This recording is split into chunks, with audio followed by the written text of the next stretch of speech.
fique alerta, Senhor Deus, e que nós possamos reter, Senhor, aquilo que o Senhor tem para nós, e que brote muitos, Senhor, frutos nessa noite. Amém. Amém? Fiquei sabendo que a nossa pupila Regiane mandou super bem ontem, hein? Ontem não, domingo passado. Muito legal, né? Ela veio falar para mim no culto de sexta-feira. Eles não vieram hoje, porque o Douglas está trabalhando. E eles vêm lá da Praia Grande, encara todo esse trânsito de domingo. E ela não quis vir com o bebê sozinha, né? Imagina o bebê chorando atrás durante todo esse tempo de viagem até aqui, né? Porque não é longe, mas com o trânsito fica longe, né? E ela virou para mim e disse assim: pastor, agora eu sei o quanto você trabalha. Agora eu sei como é difícil preparar a palavra todo domingo, trazer algo fresquinho para a igreja todo domingo. Nossa, como eu me dediquei para isso, quanto tempo. E na verdade é como se fosse um iceberg mesmo. A pregação que você vê aqui à noite é só a pontinha. Todo o resto foi preparado ao longo dos dias, durante a semana, antes que a gente vai se preparando, a gente vai orando, a gente vai buscando Deus, a gente vai pesquisando, e aí Deus... vem aquele pacotinho aí para ser entregue nessa noite, amém? Bom, o face a face com Deus, ele segue um padrão. Uma coisa interessante, ele segue um padrão. Não tem aquele padrão de fábrica de muitas empresas, padronizado. Deus ele segue também um padrão. Foi assim com Moisés, foi assim quando Deus chamou Abraão, foi assim com Isaías, foi assim com Paulo. Deus, ele primeiro tem um encontro com a gente primeiro tem um encontro com Ele, começa com o encontro. Depois que Ele te encontra, Ele te toca. Depois que Ele te toca, Ele te transforma. Depois que Ele te transforma, aí você vive sua vida de boa, você fica aguardando sua morte chegar, e o dia que você vai morrer e vai para o céu, é isso aí? O que está faltando? Ele te encontra, Ele te toca, Ele te transforma, e aí? O que acontece depois? O que está faltando? Ele te comissiona. Ele te comissiona. Comissionar significa te dar uma missão. Ele te dá uma missão. Uma vida de relevância, uma vida de significância, uma vida de grandeza, onde você vai poder colocar os seus dons e talentos trabalhar para servir a Deus e servir o próximo, amém? Ele te comissiona. Ele fez isso com Moisés, ele fez isso com Abraão, ele fez isso com Isaías, ele fez isso com Saulo, que virou Paulo e foi comissionado para pregar o evangelho de Deus. O interessante é que Saulo, que virou Paulo, ele não andou com Jesus fisicamente como andaram os outros apóstolos. Todos os outros apóstolos conheceram Jesus de carne e osso. Andaram com Jesus, dormiram com Jesus, acamparam com Jesus, comeram com Jesus, viajaram de barco com Jesus. Que experiência incrível. Mas quando você vê a vida de Paulo, Paulo foi um cara que não teve isso. Ele teve um encontro sobrenatural com Deus, com Jesus. Ele ficou 3 dias cegos, passou a enxergar depois, começou a viver para Deus e foi o apóstolo que mais teve revelação. Ele escreveu aqui 2/3 do Novo Testamento. Foi um cara que teve experiências incríveis, foi arrebatado até o céu, viu coisas indizíveis. E foi um homem que nunca conheceu Jesus fisicamente assim, de andar com ele, mas andou espiritualmente. Se deu certo para Paulo, dá certo para nós. Amém? Então, eu queria que você abrisse a palavra de Deus no livro de Isaías, capítulo 6. Hoje nós vamos ver o encontro de Deus, que Deus teve com Isaías. Isaías, capítulo 6, versículo 1. Eu queria fazer uma coisa um pouco diferente nessa noite. Eu queria que, para ler a palavra de Deus, vocês se colocassem de pé. A gente não costuma fazer isso, mas hoje o Espírito Santo me compeliu a fazer. Isaías capítulo 6. Vamos ler a palavra de Deus que diz o seguinte: Versículo 1, todo mundo achou? Alguém precisa de misericórdia aí? No ano em que o rei Uzias morreu, eu vi o Senhor assentado no trono. Repita a palavra trono. Alto e exaltado. Só alto e exaltado, não precisa repetir não. E a aba de sua veste enchia o templo. Acima dele estavam serafins, cada um deles tinha 6 asas, com 2 cobriam o rosto, com 2 cobriam os pés, e com 2 voavam. E proclamavam uns aos outros: Santo, Santo, Santo é o Senhor dos exércitos, a terra inteira está cheia da sua glória. Ao som das suas vozes, os batentes das portas tremeram, e o templo ficou cheio de fumaça. Então gritei: ai de mim, estou perdido, pois sou um homem de lábios impuros, e vivo no meio de um povo de lábios impuros. Os meus olhos viram o Rei, o Senhor dos exércitos. Logo um dos serafins voou até mim, trazendo uma brasa viva, que havia tirado do altar com uma tenaz. Com ela tocou a minha boca e disse: veja, isto tocou os seus lábios, por isso a sua culpa será removida, e o seu pecado será perdoado. Então ouvi a voz do Senhor conclamando: quem enviarei? Quem irá por nós? E eu respondi: eis-me aqui, envia-me. Ele disse: vá e diga a este povo. E aí ele comissionou Isaías e deu o recado para Isaías ser seu porta-voz. Você pode se sentar.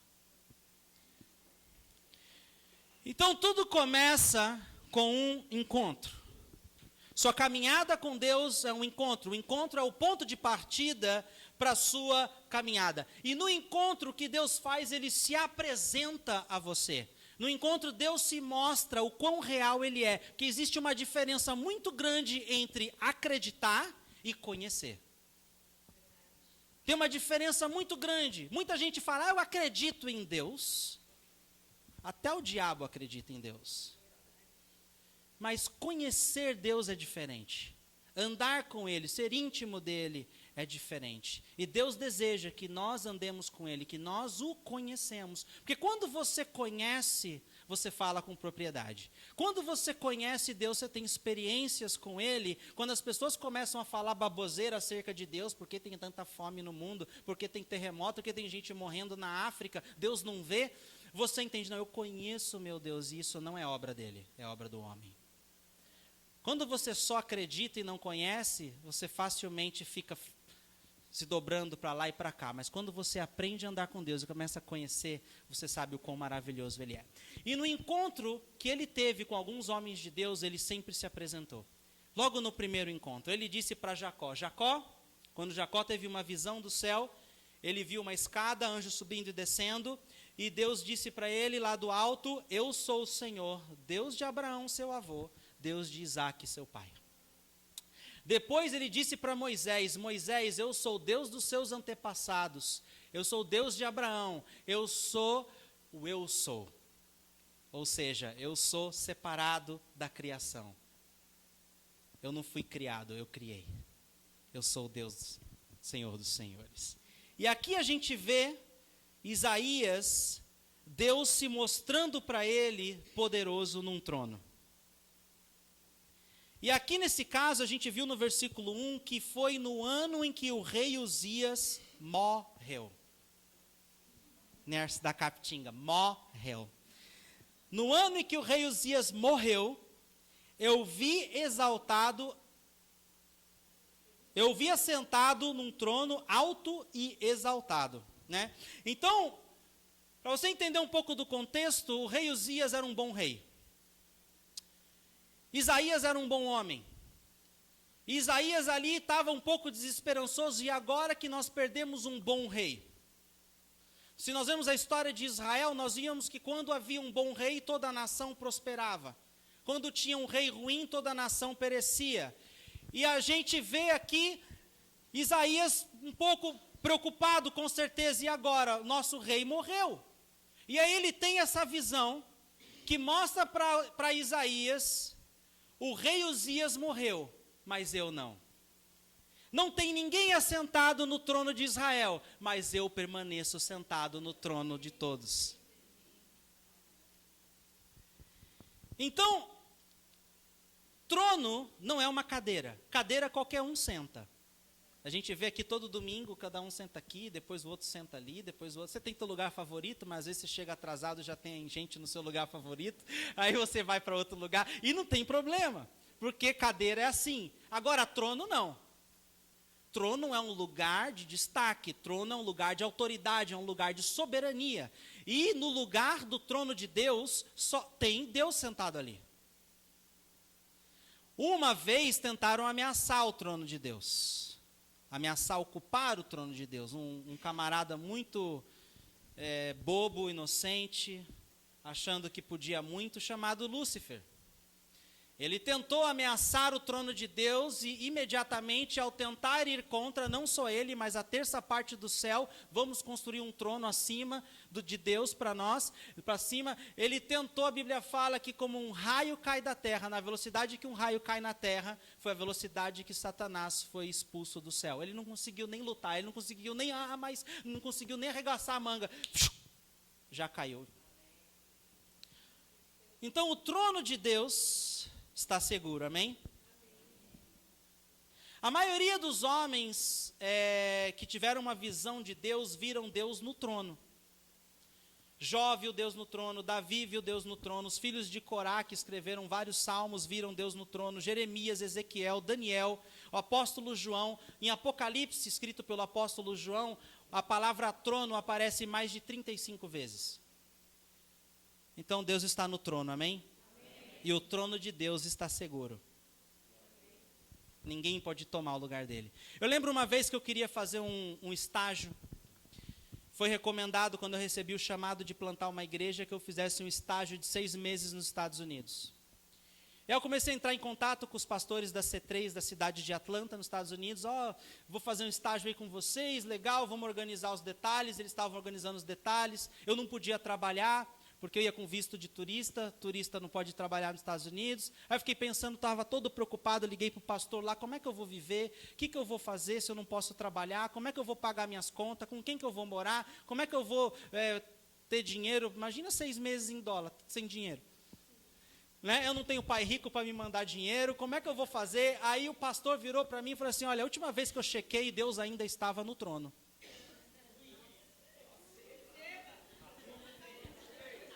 Às vezes a gente se preocupa tanto e esquece que Deus está no trono, e se Ele está no trono, Ele está o quê? No controle.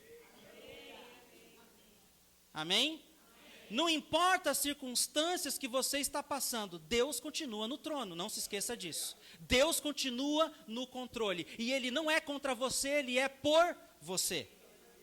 Você pode estar no meio de uma tempestade, Deus está no trono. Você pode estar cansado e fraco, Deus está no trono. Você pode estar sem fé e sem esperança, Deus está no trono. Você pode perder o controle do seu casamento, perder o controle das suas finanças, perder o controle da sua... Deus está no trono. Amém? Ele não perde o controle nunca. Agora que a gente tem que entender que nem sempre as coisas funcionam do nosso jeito. Eu fui lá para a entrevista do visto, apliquei o visto e recebi um carimbo horrível no meu passaporte, negado. E agora, Deus? Sei dizer que Deus está no controle, Deus está no trono, amém? Passou-se, acho que 1 ano dessa negada no meu visto, eu apliquei de novo. Não, passou-se alguns meses, eu apliquei de novo, negado. Fiquei sem entender, passou mais um tempo, alguns meses, acho que cada 6 meses eu podia aplicar. Eu apliquei de novo, mas aí Deus mudou os planos, Ele não queria mais que eu ficasse 6 meses, agora era só para participar de uma conferência, que eu já estava em Santos. E aí, aprovado. E desde então, acho que eu tive umas 6 vezes já nos Estados Unidos. Deus é maravilhoso, não é? Ele está no controle. Nem sempre é do nosso jeito, nem sempre. A maioria das vezes não é. A maioria das vezes não é, mas o jeito dele é melhor, amém? Vamos confiar porque ele está no trono. Então, Isaías viu Deus assentado num trono soberano e demonstrando que tudo vai ficar bem. Aí, qual foi a reação de Isaías? Né? A gente vê que Isaías, ele ficou surpreso, e aí vem o toque de Deus. Quando Deus te toca, Ele cura, ele perdoa os seus pecados e ele te purifica. Nós vemos na Bíblia quando Jesus estava andando de cidade em cidade, de vilarejo em vilarejo, ele tocava pessoas e pessoas eram curadas. Ele tocava nos enfermos, tocava no cego, tocava no leproso e eles eram curados. Algumas pessoas tinham seus pecados purificados, às vezes ele falava, sua fé te salvou, o seu pecado está perdoado. Ele te toca, ele te encontra, ele te perdoa, ele te salva, ele te purifica. Todos precisamos do toque de Deus, amém? Ele não te encontra para te mandar embora sem o seu toque. Amém? Então, quando você tem um encontro, ele se apresenta a você e diz que tudo vai ficar bem e eu estou no controle. Depois ele te toca. Quando ele te toca, ele te cura e te purifica. A gente vê aqui no versículo 6 que os serafins voou até mim, trazendo uma brasa viva que havia tirado do altar com uma tenaz, e com ela tocou na minha boca e disse, veja isso, tocou nos seus lábios, por isso a sua culpa será removida e o seu pecado será perdoado. Então, ele foi tocado. Hoje nós somos tocados pelo sangue de Cristo e nossos pecados são perdoados. Amém? Nós somos purificados. Agora, qual foi a atitude de Isaías quando Deus se apresentou para ele? A Bíblia fala que ele viu o trono, ele viu os anjos, ele viu tudo isso, e aí no versículo 5 ele gritou.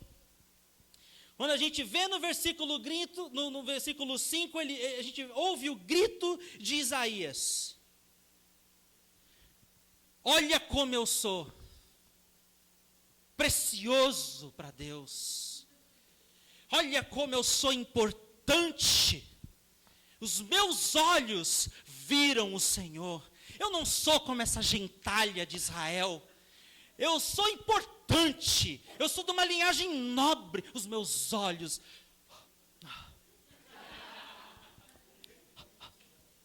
Foi assim? Sabe que é por isso que algumas pessoas não têm visão de anjo, não têm encontros com Deus, porque é assim que elas iam se comportar. Iam se achar a última bolacha do pacote. Mas olha o que Isaías disse. Isaías disse, ai de mim, eu estou perdido, pois sou um homem de lábios impuros. Eu sou um homem pecador. O primeiro passo para a nossa transformação, lembra? Deus dá um encontro, um toque e te transforma. O primeiro passo para a nossa transformação é o reconhecimento. É reconhecer que somos pecador. Quando Isaías estava diante de Deus, ele reconheceu as suas falhas imediatamente. Imediatamente, e ele era um bom homem. Ele não era um homem ruim, ele seguia os mandamentos, mas ele viu ali as suas falhas. Sou um homem de lábios impuros e vivo no meio de um povo de lábios impuros. Então, o primeiro passo é reconhecer. O que você pode reconhecer em você diante da presença de Deus? Eu sou um homem egoísta, eu sou uma mulher ranzinza, eu sou uma pessoa de temperamento estourado. Quais são as coisas que você pode reconhecer que é o primeiro passo da transformação, reconhecimento? E ainda tem áreas da nossa vida que precisa de mudança, a gente está no ponto cego e não enxerga. Eu estava conversando com um colega meu que eu amo muito, estimo muito. E a gente estava falando um pouquinho sobre orgulho, um pouquinho sobre soberba. E eu conversando com ele, ele falou, pô, cara, dá uma analisada nesse seu comportamento. Eu falei, minha mulher já falou isso. Ah, legal, tua mulher já falou isso. E tem mais isso aqui. Outras pessoas também já falaram isso. Bom, gente, se a tua mulher está falando, outras pessoas estão falando, é porque você é. A primeira pessoa a falar é o nosso cônjuge. Acho que você é assim. Aí a gente não dá crédito para o nosso cônjuge. Às vezes a gente não dá crédito para quem é de casa. Aí seu pai e sua mãe vêm e falam a mesma coisa. Aí a gente não dá crédito, porque é pai, é mãe, não sei o que. Aí vem outro lá de fora do seu trabalho, fala a mesma coisa. Aí vem teu amigo e fala, gente, não está todo mundo errado e você certo. A probabilidade disso é muito, muito, muito rara. É porque nós estamos errados. Minha esposa sempre fala assim para mim, amor, tem que vir alguém de fora e falar a mesma coisa que eu falo, porque quando eu falo, tu não ouve.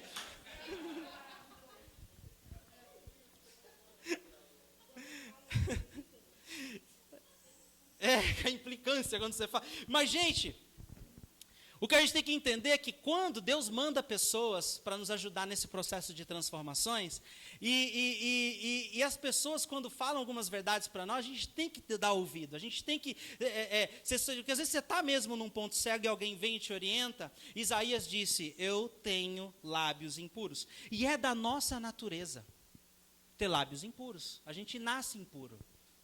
Se Jesus não entra na nossa história, a gente passa essa vida toda e morre impuro. Então, nossa natureza, nosso lábio fala mentira, incita a violência, traz morte, traz divisão, traz fofoca, e a gente precisa reconhecer o que está dentro de nós. Você sabia que às vezes a gente acha desculpas plausíveis para os nossos erros? Eu conheci uma pessoa mentirosa, e ela mentia, mas não era aquela mentira cabeluda para tipo, obter destaque, para conseguir ganhos, não. Era uma mentira, assim, medo das consequências, sabe? Ele tinha medo do que a outra pessoa ia achar dela, ele tinha medo do que ia acontecer, aí o que ele fazia? Por medo da reação dos outros, mentia. Deus não pode derramar vinho novo num vaso onde opera a mentira. Então, se a gente quer algo novo de Deus, a gente quer o vinho novo de Deus, a gente precisa ser transformado. Deus não derrama vinho novo em odre velho, odre precisa ser novo. Odre é vaso, vasilha. A gente precisa deixar Deus nos mudar. Deus, ele nos aceita do jeito que somos. Mas ele nos ama tanto que ele não consegue nos deixar igual. Ele precisa fazer os upgrades, ele precisa nos transformar, ele precisa nos moldar. 1 Coríntios 4:20, põe lá, Léo, o que diz?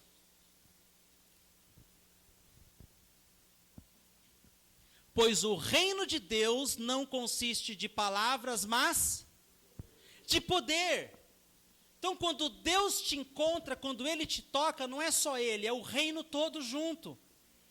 E o reino de Deus não é palavra, você vai ficar bem, vai estar tudo bem, né?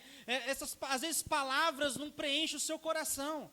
Você precisa do toque do Todo-Poderoso, você precisa do abraço de Deus, você precisa do envolvimento do Espírito Santo. E quando Ele vem, tudo acalma. Porque o reino de Deus consiste em poder. Poder para te dar uma nova vida, poder para quebrar as maldições hereditárias que você carrega, poder para quebrar todas as correntes que te seguram. Mas você sabia que mesmo assim tem muita gente que anda com Jesus e não é transformado? Não pode isso, produção. O cara anda com Jesus e não é transformado. O cara é cristão há anos. Tem gente na minha família que mudou pouco. Mudou bastante, mas tem coisa para mudar, demora para mudar.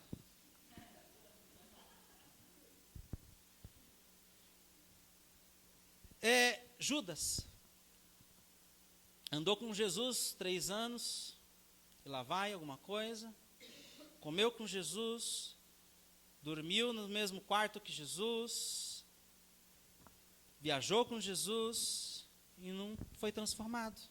Continuava sendo crítico, continuava tirando dinheirinho ali, ele era o tesoureiro, ele pegava o dinheirinho para ele, e traiu Jesus no final e entregou para os homens maus. Então, dá sim para andar com Jesus e não ser transformado, depende de nós, porque dos 12, todos os outros 11 foram transformados. A gente vê a vida de Pedro, né? Que transformação Pedro passou, que homem impetuoso ele era, né? E foi transformado, né? Então, depende de quem mais para eu ser transformado? Preciso de um voluntário Guilherme aqui, que eu já combinei com ele. Guilherme é Deus e eu sou um cidadão comum. Eu quero andar com Deus. Quem não quer? Deus, tive um encontro com ele se apresentou, o grande eu sou, o El Shaddai, né, Todo-Poderoso, Jeová Shalom, Jeová Jiré, amém, glória a Deus. Ele me tocou, eu fui curado, fui purificado, fui perdoado, nossa, estou super alegre, super feliz. Aí ele me chama para andar com ele, né? Então, vou mandar, né? Você vai mostrar, né? Vou mandar? Ah, não, Deus, assim não. Você está tocando muito em mim, essa área aqui, tem uma ferida aqui, tem algumas coisas aqui que me pertencem. Eu quero cuidar disso, entendeu? Vai na frente, só mostrando o caminho, porque eu quero chegar no alvo. Não, mas eu quero tirar de você aquela velha opinião formada sobre tudo. Nossa, aquela... Não, essa não, Deus. Ó, essa aqui eu cultivo ela já há muitos anos. É assim minha forma de pensar. Tu quer mudar agora o jeito que eu penso? Ah, claro. Obrigado, Gui. Isso aí. Uma salva de palmas pro Gui, né? Valeu. Olha o que diz a palavra de Deus.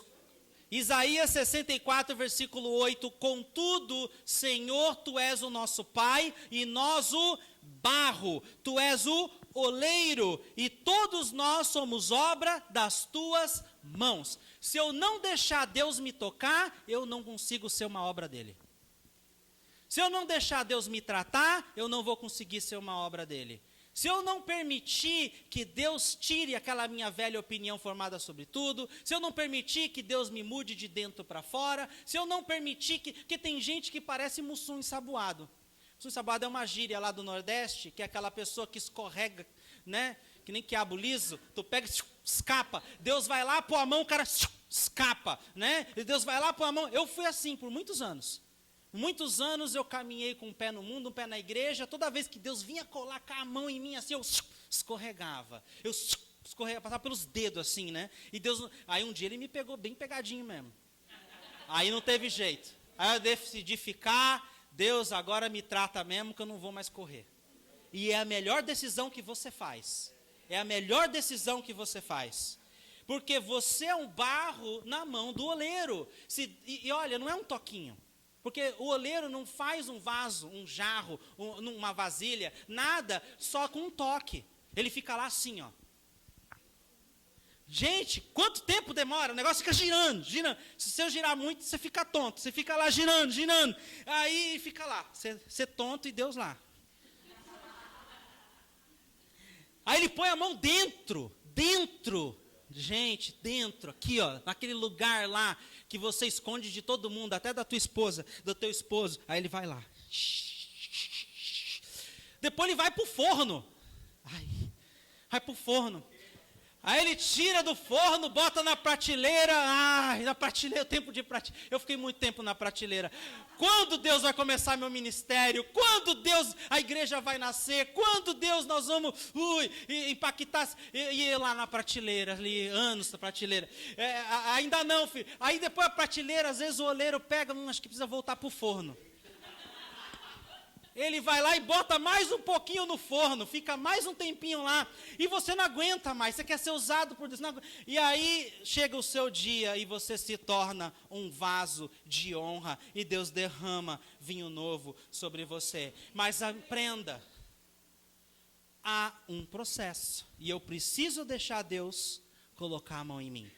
Às vezes Deus coloca a mão em nós através dos outros. Ele usa pessoas para me moldar. A Bíblia fala em Provérbios que assim como o ferro afia o ferro, o seu companheiro afia o seu amigo. E no contexto de igreja é onde nós mais crescemos. Os cristãos que não frequentam igreja, que adoram a Deus em casa, tem muito crente online hoje em dia, né? Eu sou membro da igreja Bethel. Você vai com a igreja? Eu vou na Bethel Church Online, da minha casa. Assisto os cultos maravilhosos, o louvor da Bethel Jesus Culture, na minha casa ali, só eu e Deus, e as mensagens gravadas. Pô, tem ninguém te afiando ali, meu amigo? Não tem ninguém falhando com você, não tem ninguém pisando no teu calo. Não, e se a gente precisa disso para crescer, isso faz parte da vida.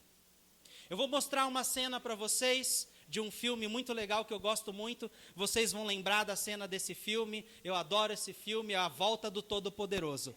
Solta lá. Por favor, dá para trazer um pouquinho mais? Claro, é pra já. Obrigada. Se me permite, a senhora tá bem? Tô. Não tô. É uma longa história. Eu adoro histórias. Eu mesmo sou um grande contador de histórias. O meu marido, o Noé de Nova York,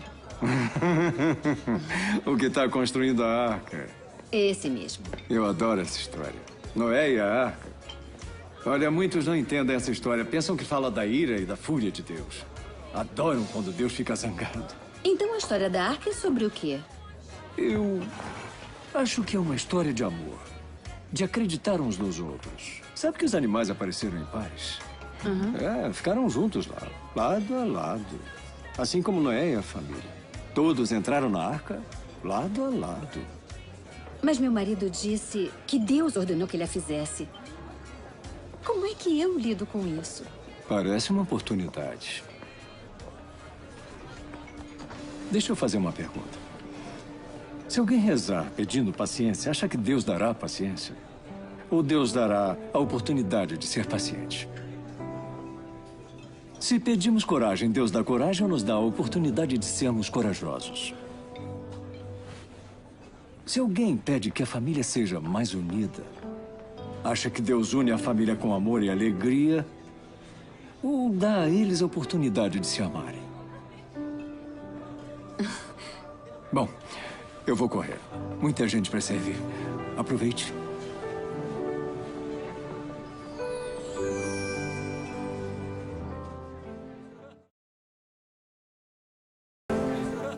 Demais, hã?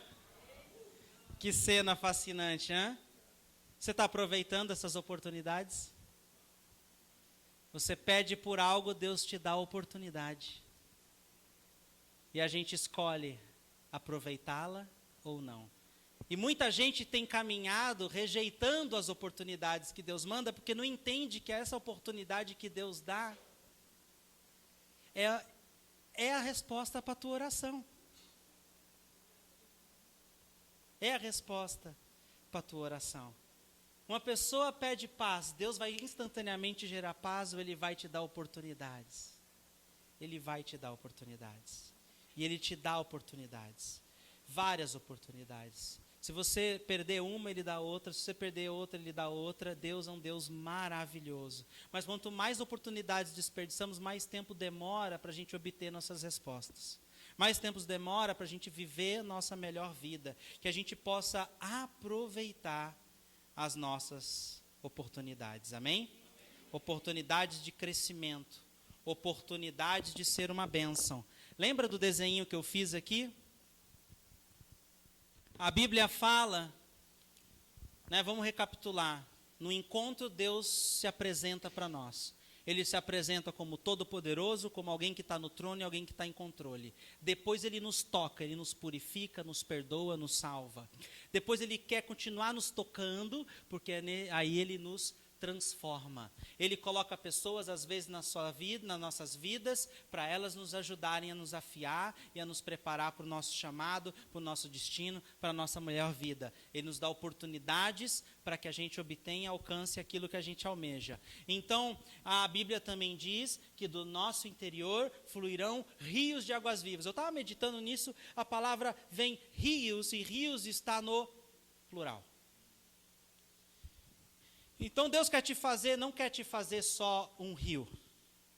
Ele quer fazer você rios, com muitos afluentes. Rios. Através de você.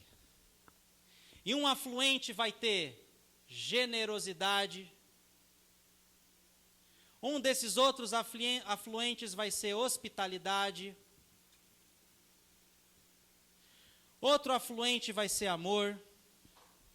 Rios de águas vivas, vida passando em você, te transformando e através de você tocando outras pessoas. Amém? É diferente de uma poça. É diferente de uma poça. É rios de águas vivas.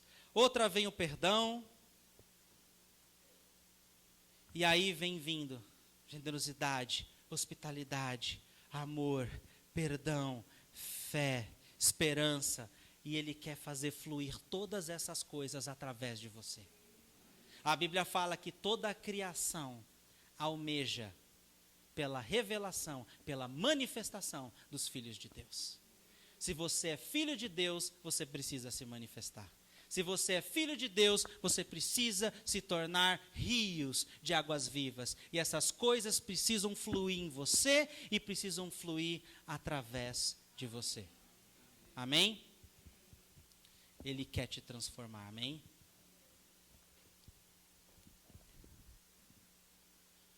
Então, vem a comissão. Se tira aqui, por favor. Vem a comissão. E a comissão é uma coisa muito interessante. Olha o versículo 8 de Isaías 6. O que diz lá? Então ouvi a voz do Senhor conclamando: quem enviarei? Quem irá por nós? E eu respondi: eis-me aqui, envia-me. Eu imagino Isaías ouvindo isso. Quem nós enviaremos? Quem irá me representar? Quem irá por nós? Eu imagino ele assim: eu, envia-me. Mas tem cristão que Deus se apresenta, Deus toca, Deus cura, Deus até transforma várias áreas do seu caráter, mas quando chega na hora do comissionamento, Deus fala: quem eu enviarei? Quem irá me representar? O cara se esconde, o cara finge que não é comigo, Deus não falou meu nome, né? Deus não falou o nome aqui, não falou Isaías, Deus falou quem? Isaías se prontificou: eis-me aqui. Nós temos cristãos eis-me aqui nessa noite? Sabe que quando você vai estar face a face com Deus lá no céu, vai acontecer uma coisa muito louca? Olha lá o que vai acontecer no livro de Romanos 14, 10, versículo 10 e 12. Romanos 14, olha lá. Olha o que diz que vai acontecer. Vou terminar com essa linha de pensamento aqui. Romanos 14, versículo 10, diz assim: é a parte B, tá? Que nós vamos focar aqui, que diz que, portanto, você que julga o seu irmão, porque despreza o seu irmão, mas olha a parte B, que diz aqui: pois todos compareceremos diante do tribunal de Deus. Todos, eu, você, vamos aparecer lá, vamos estar lá. Porque está escrito: por mim mesmo jurei, diz o Senhor, diante de mim todo joelho se dobrará e toda língua confessará que sou Deus. Isso, cristão ou não cristão, vai estar lá, vai estar se ajoelhando, vai estar se confessando, vai estar falando que Deus é Deus. Não tem como errar. Quando ele aparece, é ele mesmo.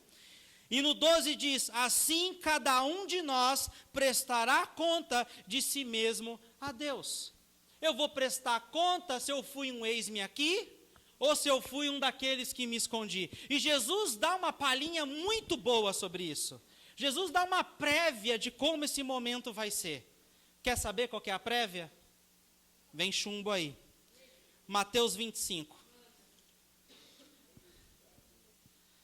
Mateus 25.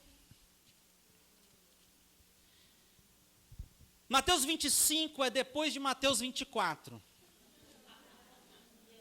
Mateus 24 fala sobre os fins dos tempos. Os sinais dos fins dos tempos, fala sobre os selos de Apocalipse.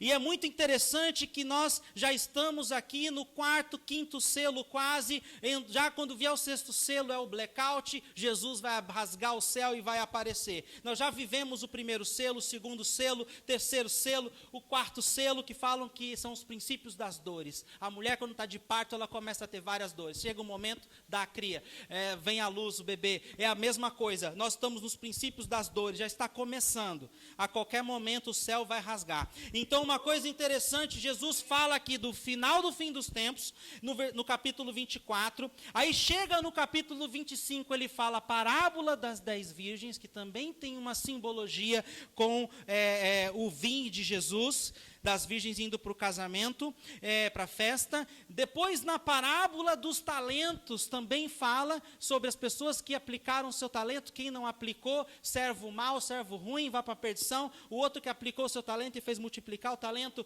venha, ele falou, servo bom e fiel, você foi fiel no pouco, te porei agora sobre muito, participe da alegria do Senhor. A alegria do Senhor é essa que diz lá no céu. E aí, quando ele chega no versículo 31, que é onde nós vamos focar, vem o julgamento das nações. Jesus dá uma palhinha do que vai ser esse momento que todo joelho se dobrará e toda língua confessará que Deus é Deus e cada um prestará conta de si mesmo a Ele. Aí diz assim: quando o Filho do Homem vier em sua glória, com todos os anjos, assentar-se-á no seu trono na glória celestial.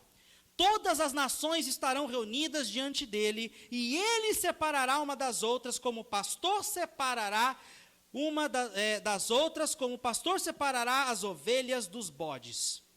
E colocará as ovelhas à sua direita e os bodes à sua esquerda. Então o rei dirá aos que estiverem à sua direita: venham benditos do meu Pai, recebam como herança o reino que lhes foi preparado desde a criação desse mundo. Pois eu tive fome e vocês me deram de comer. Eu tive sede e vocês me deram de beber. Eu fui estrangeiro e vocês me acolheram. Necessitei de roupas e vocês me vestiram. Estive enfermo e vocês cuidaram de mim. Estive preso e vocês me visitaram. Dado esse exemplo, os justos, olha que interessante, o que as ovelhas, os justos, responderão: Senhor, quando te vimos com fome? Quando te demos de comer? Quando te vimos com sede e te demos de beber? Quando te vimos como estrangeiro e te acolhemos? Ou necessitado de roupas e te vestimos? Quando te vimos enfermo? Ou quando te vimos preso e fomos te visitar? E aí o rei responderá: digo-lhes a verdade, o que vocês fizeram a algum dos meus menores irmãos, a mim o fizeram. Aqui é Jesus falando. Jesus é o primogênito de muitos irmãos. Então, aquilo que vocês fizeram a alguns dos meus menores irmãos, é a mesma coisa que tivesse feito para mim. Olha que interessante, os justos não entenderam isso. Perderam a macrovisão de Deus, perderam a peça-chave, perderam o princípio da coisa. E aí veio também a mesma coisa, veio então os que tiveram as esquerdas, os bodes. Malditos, apartem-se de mim para o fogo eterno, preparado para o diabo e seus anjos. O inferno não foi feito para o homem, foi feito para o diabo e seus demônios. Pois eu tive fome e vocês não me deram de comer. Tive sede e nada me deram para beber. Fui estrangeiro e vocês não me acolheram. Necessitei de roupas e vocês não me vestiram. Tive enfermo e vocês não me visitaram. Você vê aqui que eles, não foi que eles fizeram coisas ruins, foi que eles deixaram de fazer o que era. Eles também responderão: Senhor, quando te vimos com fome ou com sede, ou estrangeiro, ou necessitado de roupas, ou enfermo, ou preso, e não te ajudamos? Ele responderá: digo-lhes a verdade, o que vocês deixaram de fazer, alguns desses mais pequeninos, também a mim deixaram de fazê-lo. E esses irão para o castigo eterno, mas os justos para a vida eterna. O que me intrigou nessa história é que nem as ovelhas e nem os bodes entenderam. A gente vê que as ovelhas foram para a glória, foram, tal, beleza, mas também não entenderam. Os bodes, os injustos, deixaram de fazer e também não entenderam. A gente precisa entender. Você só vai conseguir fazer diferença nesse mundo se você entender o macro. E o macro é: quando você serve alguém, você está servindo a Deus. Se você põe uma mão numa vassoura fazer faxina na igreja, quando você vai na casa de alguém enfermo e passa a roupa dela, quando você estende sua mão num ato de generosidade para abençoar alguém financeiramente, você está fazendo a mesma coisa que para Deus. Todo ato de serviço, Deus recebe a glória. E olha, Deus sente frio porque tem alguém dele sentindo frio. Deus sente fome porque o seu filho sente. Olha a empatia que Deus tem conosco. E Ele quer usar você para ser um abençoador, amém? Ele quer usar pessoas, eis-me aqui. Porque tudo que você fizer para alguém, você vai estar fazendo para Deus. No evangelismo, no dia 8, né? No evangelismo do dia 8, tem pessoas ali que estão passando fome, passando sede de Deus, às vezes não é nem de finanças, mas estão passando por problemas emocionais, passando por lutas, que você tenha resposta, que Deus quer usar você, amém? Para tocar, e quando você faz algo para alguém, você faz para Deus. A gente nunca perca isso.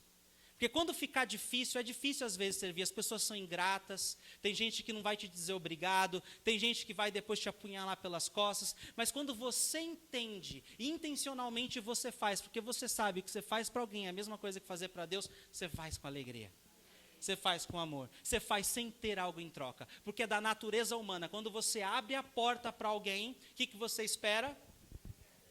Um obrigado. E se a pessoa não fala obrigado, você já fica com raiva, não fica? Você é humano? Mas a gente não pode ser assim. E quando você faz algo, você faz para Deus e não importa qual vai ser, se a pessoa vai ser grata, não vai, você continua fazendo mesmo assim, amém? Queria chamar o Rafa aí. Agora é o tempo favorável. Agora é o dia da salvação. Agora é a hora de dizer para Deus, eis-me aqui. Eu amo, às vezes a gente não reconhece a voz de Deus e Deus nos chama em momentos inconvenientes. Foi assim com Samuel. Samuel era ainda criança, estava sendo criado como sacerdote, crescendo como sacerdote ali, debaixo da liderança de Eli. E uma coisa interessante é que Samuel estava dormindo. E no meio do seu sono, ele ouviu uma voz, Samuel. Ele pensava que era Eli chamando ele, e imediatamente ele levantou da cama e foi, tu me chamou? Ele falou, não te chamei. Ele voltou para a cama, dormiu. Ele ouviu de novo, Samuel. Ele levantou, Eli, tu me chamou? Aí ele voltou para a cama e dormiu, ou seja, ele ainda não tinha aprendido a reconhecer a voz de Deus. Mas uma coisa interessante, ele estava disposto. Senão ele não teria nem levantado.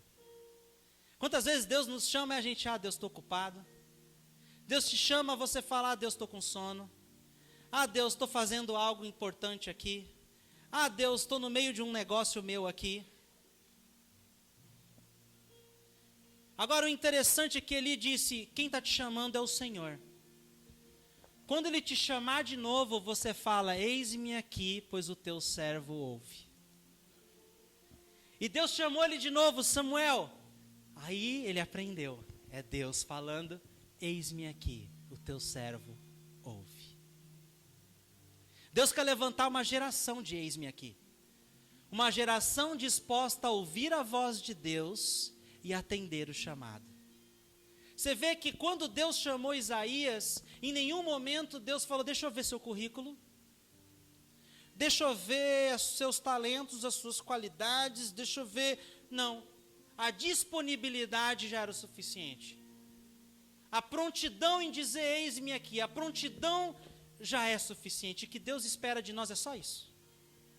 Você não precisa saber falar em público, você não precisa ter eloquência no falar, você não precisa, você vem do jeito que você está, o que importa é você ser disponível, estar disponível. Deus não quer o nosso serviço se Ele não tiver o nosso coração. Por isso que Ele nos toca, por isso que Ele nos transforma. Deus, Ele quer fazer aliança conosco. Ele é um Deus de aliança. Na época, antes de Jesus, quem quisesse andar com Deus, os homens faziam uma circuncisão. E lá em casa, nosso filho, Joshua, fez essa cirurgia ontem. Ele operou da fimose e é o equivalente à circuncisão que o povo judeu fazia. O homem, isso também se estendia a estrangeiros. Se tivesse um estrangeiro que quisesse andar com Deus, ele também tinha que fazer, imagina fazer isso adulto, fazia circuncisão também. E dói, eu vejo meu filho gritando. Ele fica 1 hora bem, aí vem uma onda de dor, ele começa a gritar e se espernear. O prédio inteiro já saiu na janela, achando que a gente estava matando o menino. E corta o nosso coração de ver a dor e o sofrimento que ele está passando. E o médico disse, ele vai gritar, ele vai urrar, porque os primeiros 2, 3 dias é assim. E aí a Dani virou para mim e falou assim, a aliança com Deus dói, né, amor? Olha o nosso filho, imagine naquela época, o cara tinha que estar muito afim mesmo para andar com Deus. Para passar por esse processo, para passar por esse procedimento. Aí você pode falar, não, mas circuncisão, esse negócio aí era do passado, lá antes de Jesus, agora é graça. A graça não nos desqualifica da circuncisão. Deus faz uma circuncisão, mas é de novo de jeito diferente, é no nosso coração. É uma circuncisão de coração. Por isso a gente precisa permitir que Ele enfie a mão lá dentro, que Ele circuncide o nosso coração, que haja uma aliança entre nós e Ele, amém? Você está disposto? Dói. Mudança dói. No Facebook não tem aquele negocinho, me sentindo abençoado, me sentindo feliz, me sentindo... Se eu for colocar como eu estou me sentindo, eu estou me sentindo em fase de mudança. Eu estou me sentindo engrenado, estou subindo a montanha. Tudo que vale a pena é montanha acima, meu amigo. Não é fácil, mas Deus te dá graça, se você estiver disposto. Eu estou disposto, eu não quero perder o que Deus tem para mim, custe o que custar. Vale muito mais a pena você buscar o que Deus tem para você, do que você depois viver a sua vidinha e olhar tudo que você perdeu. Você está disposto para o eis-me aqui? Se você está disposto para o eis-me aqui, porque não basta só boas intenções, precisa ter ações conscientes. Entenda seu chamado, se desenvolva. Deixe Jesus, deixe Deus ficar com as suas mãos, as mãos dele em você o tempo que for preciso. Eu faço orações bem ousadas para Deus, eu falo, Pai, eu não quero sair do teu caminho nem um dia da minha vida. Se tu tiver que puxar minha orelha, me bater, se tu tiver que fazer o que fazer, mas eu quero cruzar aquela linha de chegada e eu quero ouvir de ti, muito bem, servo bom e fiel, entra na alegria do Senhor. Você também quer isso para você? Se você quer, eu quero que você fique de pé. Ficar de pé é uma atitude de eis-me aqui, Deus. Quantos Isaías nós temos aqui? Levante suas mãos para o céu. Feche seus olhos, abre o seu coração. Pai querido, nessa noite eu oro pelos meus irmãos, eu oro também por mim. Nós queremos ser, eis-nos aqui, Senhor. Nós queremos ser como Isaías, envia-nos, Senhor. Queremos ser a sua opção, não queremos que o Senhor ponha outro em nosso lugar. A tua obra não pode parar, a tua igreja, Senhor, precisa crescer. Senhor Deus, o teu reino precisa avançar, Pai. E se nós não nos disponibilizarmos, o Senhor colocará outro no nosso lugar, Pai. É assim que tu faz, porque a tua obra não pode parar, Senhor. Então, Pai, eis-nos aqui, usa-nos, Senhor, para a tua glória. Queremos ser vasos de honra. Sabemos que para ser vasos de honra, precisamos ser transformados, ó Pai. Então, remove tudo que te desonra de nossas vidas nessa noite, Pai. Coloca a tua mão, que nós possamos entrar num processo contigo, onde o Senhor possa nos transformar por inteiro, de dentro para fora, sem reservas, ó Deus. Faz de nós, Senhor Deus, um rio. Não queremos ser poças ambulantes, ó Pai. Nós queremos ser rios com vários afluentes, Senhor. Afluentes de atos de serviço, Senhor. Afluentes de fé, de amor, de compaixão, de perdão, Senhor Deus amado. Nos ajuda, Pai. Quando o Senhor nos nos confrontar através de alguém, quando o Senhor nos confrontar através da tua palavra, que nós possamos também ter a humildade de dizer: eis-me aqui, sim, sou pecador. Nos ajuda a ser como o teu profeta Isaías, Senhor. Ele disse: ai de mim, ai de mim, ai de mim, sou homem de lábios impuros. Que nós possamos reconhecer nossos erros, nossos pecados, Senhor Deus, tudo aquilo que te desagrada, que ainda circula no nosso sistema, Senhor. Pai, em nome de Jesus, nós queremos ser como Jesus, nós queremos andar como Jesus andou, Senhor. Eis-nos aqui, eis-nos aqui, eis-nos aqui. Aleluia. Você pode se assentar um minutinho? Eu queria fazer um convite. Queria que todos continuassem de olhos fechados. E se você é visitante, você veio aqui algumas vezes já, ou é a tua primeira vez, e você nunca entregou sua vida para Jesus, você acredita em Deus, mas você nunca começou a andar com Ele, você ainda conhece muito pouco dEle. É muito simples. Dentro de instantes eu vou pedir para você levantar sua mão e eu quero fazer uma oração contigo, que é uma oração que te lança numa caminhada com Deus. É uma oração onde você, com seu lábio, com sua boca, abre a porta do seu coração para que Ele comece a andar contigo dentro de você.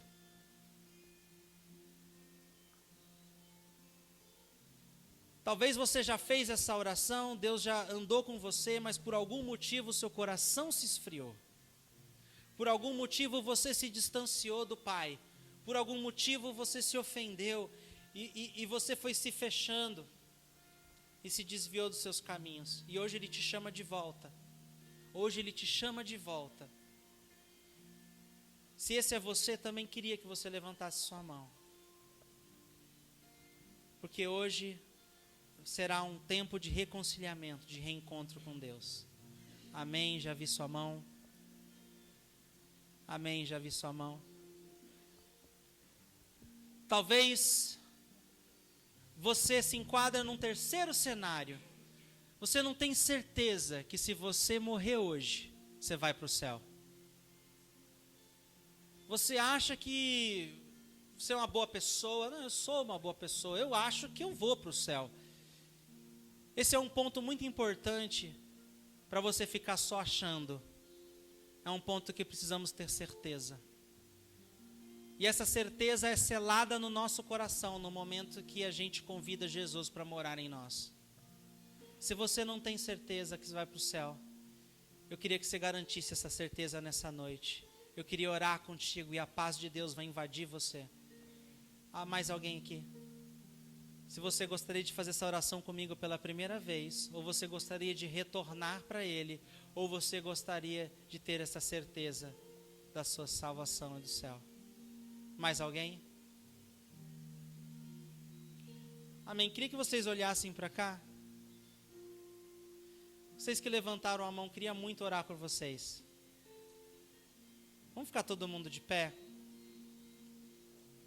Luiz, vem aqui. Quem mais levantou a mão? Vem aqui na frente, vamos fazer uma oração junto? Podemos?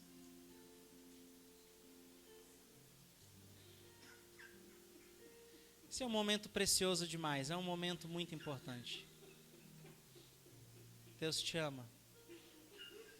Amém? Que bom que você veio.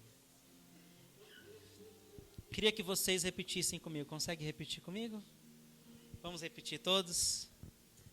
Querido Deus, nessa noite, eu lhe entrego o meu coração. Vem fazer morada em mim. Me perdoa por tudo que eu fiz de errado. Pega o meu nome e escreve no livro da vida. Envia-me o teu Espírito e me ajuda a andar contigo todos os dias da minha vida. Em nome de Jesus. Amém. Amém. Deus te abençoe.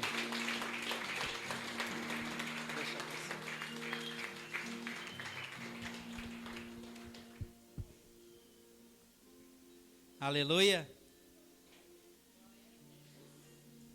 Para encerrar a nossa série Face a Face, você pode se sentar.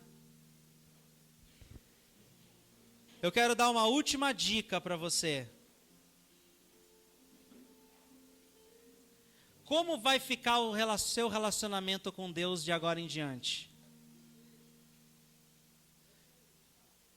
Como vai ficar o seu relacionamento com Deus de agora em diante? Deus quer ser íntimo. Quer que você tenha intimidade com Ele. Solta aí, Léo, o segundo vídeo. Vamos! Tudo bem? Não, tá tudo bem. Papai gostou dele. Eu sei, querido. Eu também. Maravilha. O que acham de darmos uma paradinha? Só estamos caminhando há 5 minutos, pai. 5 andando, 5 descansando. Devemos ter equilíbrio. É. Vamos comer sanduíche? Quem quer sanduíche? Eu quero, Vamos lá. pai. O Todo primeiro mundo vez. vai ganhar sanduíche, menos o Buster. Você não vai ganhar sanduíche. Não faz assim com ele, vai. O de cachorro não pode ganhar sanduíche. Você faz parte da família agora, vai ter que se acostumar. Vou te lamber. Eu peguei uma. Querido, vem cá. É. Cuidado com isso. Querida, guarda um pra mim, tá? Tá bom. Eu já volto. Aonde o papai vai? Não sei não, deixa ele. Oi. Oi. O que o senhor faz aqui? Só tô curtindo com os velhos amigos. O senhor sempre soube, né? Sabia que a represa não era segura. Se não fosse a arca, a minha família, os vizinhos... Eu resisti ao senhor desde o começo. É, mas construiu. O senhor não teve nada a ver com o dilúvio? O lugar onde a arca parou exatamente? É, eu dei uma ajudinha no fim. Me processa. Saiu-se bem, filho. Você mudou o mundo. Não. Vejamos. Tá passando mais tempo com a família. Tá fazendo todos felizes. Deu uma casa para aquele cachorro. Tá, e daí? E daí? Como mudamos o mundo? Uma atitude real de carinho e amor de cada vez. Uma atitude real de carinho e amor. Puxa. Sua hora. Obrigado, Senhor, porque somos teus filhos e o Senhor almeja e deseja ter intimidade conosco. Que nós possamos ser íntimos teus, Pai. Cada um aqui presente, Senhor. Que isso se estenda para nossas famílias, ó Pai. Abençoa e que haja paz e harmonia nos nossos lares, nos nossos trabalhos, Senhor. Que nós tenhamos uma semana de vitória, uma semana prazerosa na Tua presença. Ser com cada um e vem de encontro com a necessidade de cada um, suprindo com Tuas riquezas e glória em Cristo Jesus. Que o Senhor nos abençoe e que nós também possamos Te abençoar com nossa alegria, possamos Te abençoar, Senhor, com atos de generosidade, possamos Te abençoar, Senhor, tocando no próximo. Podemos Te abençoar com nosso louvor e adoração, Pai. Em nome de Jesus. Amém. Amém. Tenha uma boa semana. Deus abençoe.